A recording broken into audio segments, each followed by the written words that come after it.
Hello students, welcome back to our video. So in the last video we discussed about the bills receivable, receivables, creditors, bills payable and payables. Now let's move to the next term, that is cost. Cost means to produce any product or to provide any service. Whatever expenses are required, the sum of these expenses is cost. Generally, in cost, raw material cost, labor cost and other costs are included. In short, we can say that cost means for example, like to manufacture a product or like to produce any product or to provide any services, like uh, raw material would be required, labor would be required, electricity would be required. Uh, so the raw material cost, labor cost, electricity cost, all these cost will incur for producing a product. So the sum of this cost means sum of these expenses is known as cost. Means the raw material cost plus labor cost plus electricity cost, so that sum of this cost or sum of these expenses incurred to produce a product is known as cost. So now let's move to a new term, that is voucher. Voucher is a written document of business transaction. A type of transaction is determined on the basis of a voucher. Means like voucher is a written document for business transactions, and on the basis of that voucher the type of transactions is like determined from that written document. For example, a type of transactions like cash transactions, credit transactions, purchase transactions, sales transactions, transaction with a bank, expense transaction, income transactions, asset transaction, liability transaction, etc. are determined from that voucher. And after deciding the types of transaction, the transactions are recorded in the books according to the rules of accounts. So on the basis of vouchers, the type of transactions is determined, and after the type of transactions is determined, like whether it is purchase transaction or whether it is a sales or liability transaction, asset transactions. So whenever it is determined, then their transactions are recorded in the books of accounting according to the rules of accounts. So this was the meaning of voucher. Now the next term is discount.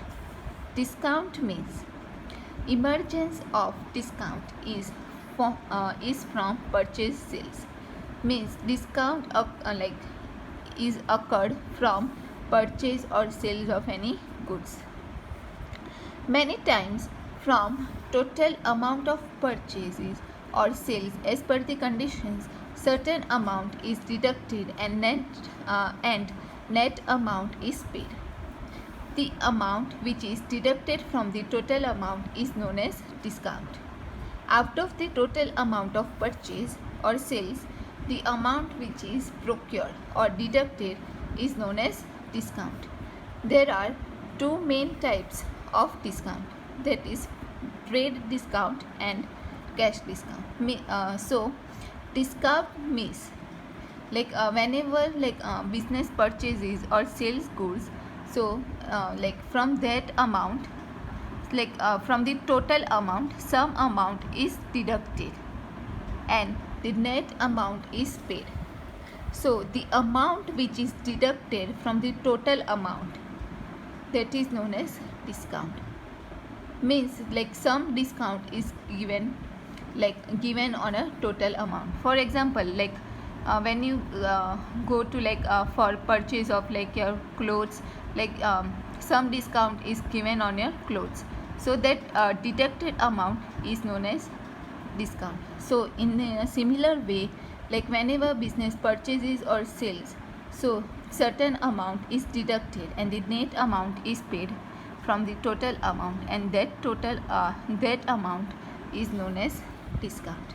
So there are two types of discount. First is trade discount and second is cash discount.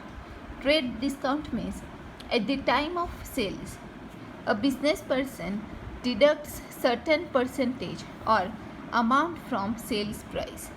Then it is known as trade discount. Means whenever business sells their products, then a business person deducts certain percentage or amount from the sales price. That price is known as trade discount. Trade discount is not recorded in the books. Means trade discount on the sale product is not recorded in the books. For example, assume that the goods worth of rupees 10,000 sold at 2% trade discount. Means the goods worth the total cost for goods was rupees 10,000, but it is sold at 2% trade discount. In this case, from selling price 10,000 after deducting 2% means 10,000 into 2%, that is 10,000 into 2 divided by 100, so we get rupees 200. So sales of 9,800 will be recorded in the books. Means that 200 has to be minused from 10,000, so the remaining amount would be 9,800. So that amount 9,800 will be recorded in the books of accounts, because trade 2% of trade discount was offered on 10,000 of goods worth sold at 10,000. So 10,000 into 2 divided by 100, so that amount is 200. Now deduct 200 from 10,000, so we get 9,800. So that amount will be recorded in the books of account. So that is known as trade discount. Trade discount is given on the sales of goods. Now the cash discount. Cash discount means to attract the customers with the purpose to receive quick collection of credit sales. The amount which is deducted from receivable amount is known as cash discount.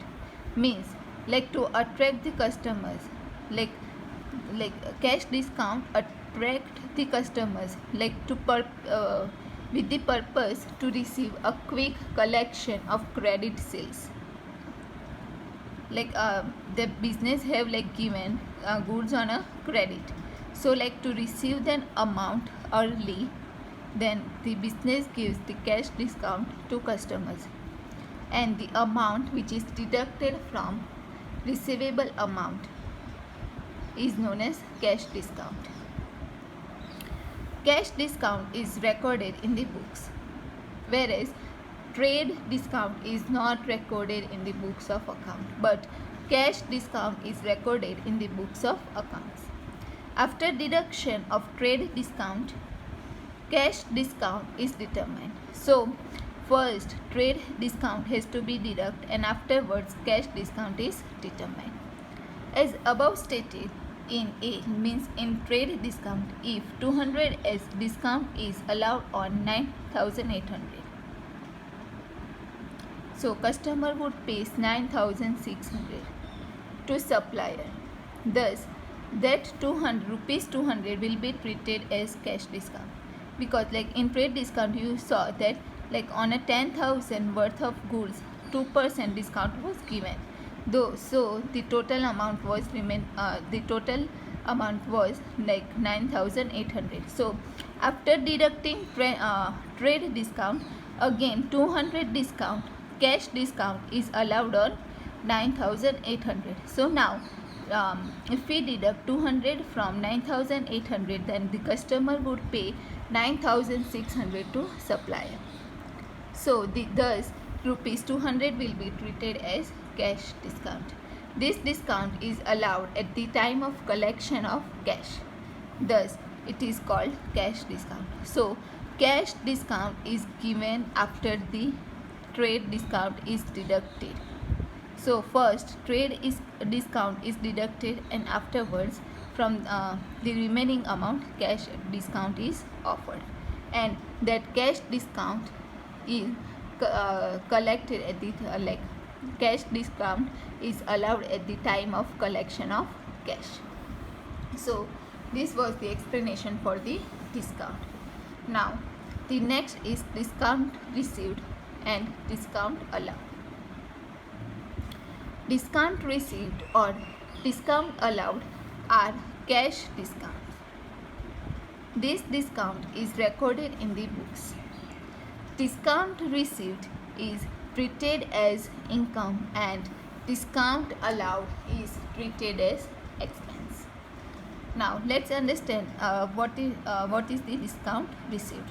Discount received means when a businessman purchases goods and pays less amount. So when a businessman purchases goods but pays less amount, then that amount which is not paid is called discount received. This is income of business. So whenever businessman purchases goods, but if businessman pays less for that goods, then that amount which is not paid is called discount received. This is the income of business. For example, goods of rupees 10,000 purchased from Ramilaben. So the total cost of goods was rupees 10,000 and it was purchased from Ramilaben. But 2% discount on 10,000 will be allowed if the amount is paid in 15 days. So if a business pays the amount within the 15 days, then the 2% discount will be allowed on the total cost of goods. 2% discount will be allowed on rupees 10,000. But if the businessman pays the amount in 15 days, so if 10,000 are paid to Ramilaben, means if 10,000 are paid to Ramilaben within 15 days, then in that case, instead of 10,000, the 9,800 would be paid, because after deduction of 2% discount on 10,000, because business is paying rupees 10,000 to Ramilaben within 15 days. So in that case, instead of 10,000, the business will pay 9,800, because 2% of discount on 10,000 was allowed. Now rupees 200 will be treated as discount received. So 10,000 into 2 by 100, so the amount would be 200. So the 200 which is not paid, that will be treated as discount received. This will be recorded in the books. So discount received is recorded in the books of account. Now let's understand the meaning of discount allowed. Discount allowed means when businessman sells goods and receives less amount, then the amount which is not received is called discount allowed. This is expense of business. For example, goods of rupees 15,000 sold to Kalpanaben. So in this case, business sells goods of rupees worth of rupees 15,000 to Kalpanaben, and if there is a condition that if the amount received in 10 days, then 2% discount will be allowed to Kalpanaben. So if Kalpanaben pays that 15,000 to business in 10 days, within 10 days, then 2% discount will be allowed. So if collection is received, means if Kalpanaben pays that 15,000 amount within the 10 days, then in that case of rupees 15,000, rupees 14,700 would be received, because 2% is discount, 2% discount is allowed to Kalpanaben. So 15,000 into 2%, that is 300. So now 300 will be treated as discount allowed, because now the Kalpana Ben will not pay 300, will not pay 300 to business, so that 300 will be treated as discount allowed. So it will be recorded in the books, and this is an expense of business, because the business has received 300 less money. So this is the expense of business. Now let's move to the next term, that is depreciation. Depreciation is expense of business. Every year the value of assets is reduced by certain rate. Amount which is reduced is called as depreciation. Before making tax payment to the government, depreciation is deducted, and depreciation is non-cash expense of the business. In short, we can say that you all know that every year the value of asset is reduced by certain rate, because if machinery is purchased, every year the machinery there would be some cost occurred to if machine stops working, then it has to be repaired again and again. So as year passes, the value of that asset is reduced by certain rate. So that amount which is reduced, that is known as depreciation. So before making tax payment to the government, the depreciation has to be deducted from the accounts. So, and depreciation is non-cash expense of the business. Now the next term is bad debts. Bad debts means when goods sold on credit by the business. When goods sold on credit by the business, and person to whom goods sold is debtor to the debtor of the business. So from him the amount of sales is to be collected, so that the person would pay the money to the business, because the business has sold goods to that person on credit. So many times debtors of the business may not be in a position to pay full amount. So due to some reason, that person is not able to pay the full amount. So due to his weak financial condition, if the amount is not collected even after the necessary efforts, means the person is not able to repay that money to the business, then the amount which is not received by the business is known as bad debts. Bad debt is not an expense of business, but it is a loss. So when goods are sold on credit by business, so and if that person is not able to pay money to the business back, then that amount is the amount which is not received is known as bad debts. And bad debts is not an expense of business, but it is a loss of business. Now the next term is solvent. Solvent means in accounting a person who pays his financial obligation regularly and whose assets are more than liabilities, that person is known as solvent person. Means in accounting, if person pays his financial money at time to time, and the assets are more than liabilities, then that person is known as solvent person. Means that person would be able to pay the whole amount to the business back in the future.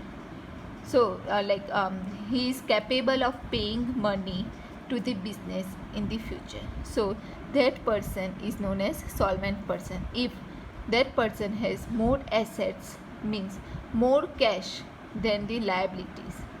Liabilities mean less obligation to pay money to the others. So more assets then liabilities, then that person is known as solvent person. Now the next is insolvent. So it is the opposite of solvent. In accounting, if a person who doesn't pay his financial obligation regularly, means the person who does not pay money regularly, then it means that he is not in a position to pay these obligations. Means he is not able to pay like his financial obligations, and whose assets are less than liabilities. Then in that case, that person is known as insolvent person. Means that person is not able to pay the financial obligation to the business, and that person has like assets are less than liabilities. Means liabilities are more than assets. Unless the person is declared insolvent by the court, he cannot be treated as insolvent. So until and unless if court like declares that that person is insolvent, then until that he cannot be treated as insolvent. So this was the meaning of solvent and insolvent. So now we would be stopping here. In the next video we would be discussing with the remaining terms. So if you have any questions or any doubts, please feel free to comment below the video. Thank you.